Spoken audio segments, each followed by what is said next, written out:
അല്ലാതെ അദ്ദേഹം ബക്കറ്റുമായി എടുത്ത് വരേണ്ട കാര്യമില്ലല്ലോ. അദ്ദേഹത്തിനെതിരെ കേസെടുത്തത് എന്താണ് എന്നാണ് അദ്ദേഹം ആക്രോശിച്ചുകൊണ്ടാണ് വരുന്നത്. അദ്ദേഹത്തിനെതിരെ കേസ് കൊടുത്തത് തലേ ദിവസം അവിടെ റീകണക്ഷൻ കൊടുക്കാൻ പോയ ലൈൻമാനെ ഈ കഴുത്തിന് കുത്തിപ്പിടിക്കുകയും നിലത്തടിക്കുകയും ചെയ്തതിൻ്റെ ഭാഗമായിട്ട് ആണ് പോലീസിൽ പരാതി കൊടുത്തത്. ആ പോലീസിൽ പരാതി കൊടുക്കാൻ അവകാശമില്ലേ? അങ്ങനെ പരാതി കൊടുത്തതിൻ്റെ ഭാഗമായി പിന്നീട് പോലീസ് സംരക്ഷണയിലാണ് അവിടെ കണക്ഷൻ പുനഃസ്ഥാപിച്ചു കൊടുക്കുന്നത്. അതിനുശേഷം അതിലെ പ്രതികാരം എന്നുള്ള നിലയ്ക്ക് അദ്ദേഹം വരികയാണ് ഈ പറഞ്ഞ സാമഗ്രികളുമായി. അതാണ് ഗൂഢാലോചന എന്ന്.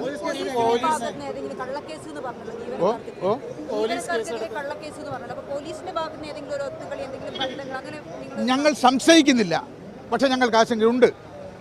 കാരണം ഈ ഇന്നലത്തെ വാർത്താ മാധ്യമങ്ങളിലൂടെയാണ് അറിഞ്ഞിട്ടുള്ളത്, ചാനൽ ചർച്ചയിലൂടെ ആണ് അത് സ്കോഡായിട്ട് കാണേണ്ടത്.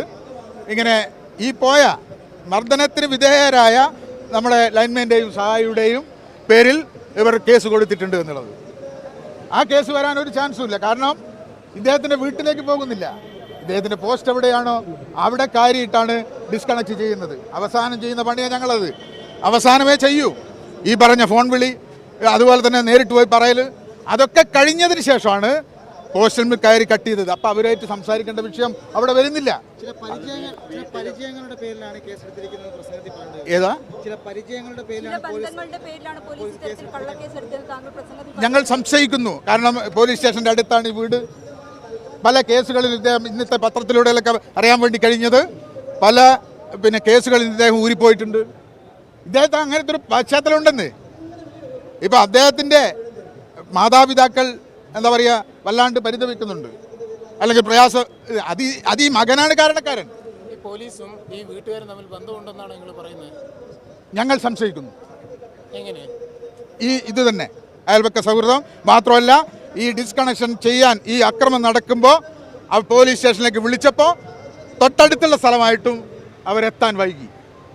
അതാണ് ഞങ്ങൾക്ക് സംശയം ഉണ്ടാകാൻ കാരണം. ജോലി ചെയ്യുന്നത് ശമ്പളം കിട്ടാനാണെന്ന് പറഞ്ഞല്ലോ. ജോലി ശമ്പളം കിട്ടാനാണ്, അടി കിട്ടാനാണ്? അല്ല അത് നിങ്ങൾക്ക് എല്ലാവർക്കും അറിയാം. KCB ജീവനക്കാരുടെ നിങ്ങളോടെല്ലാം ഞങ്ങൾക്ക് പറയാനല്ലോ, ഈ ജില്ലയിലെങ്കിലും നിങ്ങളൊരു പരിശോധന നടത്തുക. ഞങ്ങളുടെ ജീവനക്കാരുടെ വീടുകളിൽ പോവുക. ഇപ്പോഴും ജീവച്ഛമായി കിടക്കുന്ന ആളുകളെ, കരാർ തൊഴിലാളികളായി അല്ലെങ്കിൽ സ്ഥിരം തൊഴിലാളികളും കിടക്കുന്നുണ്ട്. അച്ഛൻ നഷ്ടപ്പെട്ട മക്കളുണ്ട്. അതൊക്കെ മാത്രമല്ല, നിങ്ങൾ മനസ്സിലാക്കേണ്ടത്, ഞാൻ പറഞ്ഞല്ലോ ഈ പ്രതിജ്ഞ എടുക്കുമ്പോൾ ഞങ്ങൾ മനസ്സിൽ നിന്ന് വീട്ടിലുൾപ്പെടെ ഞങ്ങൾ പറഞ്ഞു വരുന്നത്, നിങ്ങൾ വിളിക്കരുത് ഞങ്ങളെന്നാ. കാരണം നമ്മളെ മൈൻഡ് മാറിപ്പോവും. നമ്മൾ ഇതിൻ്റെ മുകളിൽ എത്ര സുരക്ഷ പാലിച്ചാലും അതിലെ പഴുതുകൊണ്ട് ജീവൻ നഷ്ടപ്പെടുന്ന സ്ഥിതിയുണ്ട്. അതുകൊണ്ട് തന്നെ ഞങ്ങൾ വീട്ടുകാരോടുൾപ്പെടെ അങ്ങനെ ജോലി ചെയ്യുന്ന ഞങ്ങളോടാണ് ഇത്തരം ക്രിമിനലുകൾ വല്ലാത്ത രീതിയിൽ മനോബലം തകർക്കുന്ന രീതിയിൽ ഓഫീസുകളിൽ വന്ന് ആക്രമിക്കുന്നത്. അതാണ് ഞങ്ങളുടെ പ്രതിഷേധത്തിന് ആധാരം.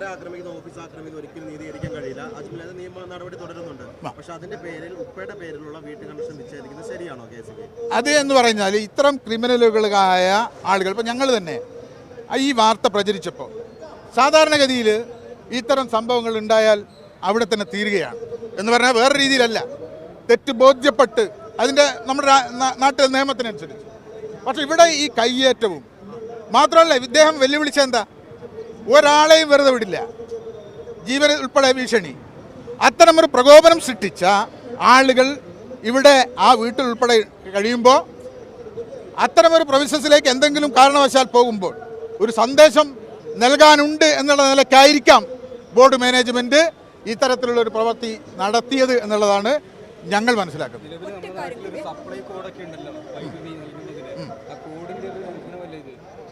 കോഡിൻ്റെ ലംഘനം ഇല്ല എന്നുള്ളതാണ് ഞാൻ മനസ്സിലാക്കിയിട്ടുള്ളത്. കൂടുതൽ ആ കാര്യങ്ങൾ നിങ്ങളെ അതിൻ്റെ ക്ലോസ് തന്നെ വേണമെങ്കിൽ അറിയിക്കാം.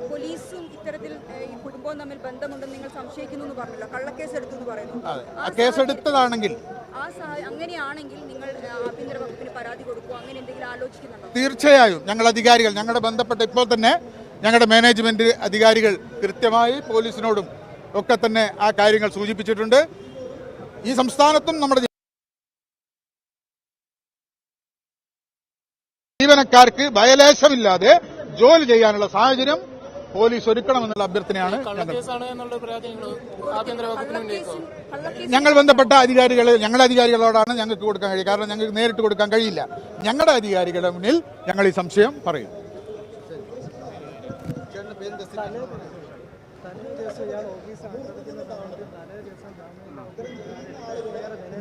അതെ അതെ 2022 അതുകൂടി നിങ്ങൾ മനസ്സിലാക്കേണ്ടതാണ്. അദ്ദേഹത്തിനും ഇതിനു മുമ്പും പിന്നെ ഈ ആക്രമണം നടത്തിയിട്ടും ഈ ഭീഷണി മുഴക്കിയിട്ടുള്ള കേസ് നിലവിലുണ്ട്. അതിന്റെ രേഖകളൊക്കെ വേണമെങ്കിൽ നിങ്ങൾ പത്രക്കാർക്ക് തരാം. അത്തരമൊരാളാണ്, അത്തരം ഒരു ബാക്ക്ഗ്രൗണ്ടുള്ള ആളാണിത്.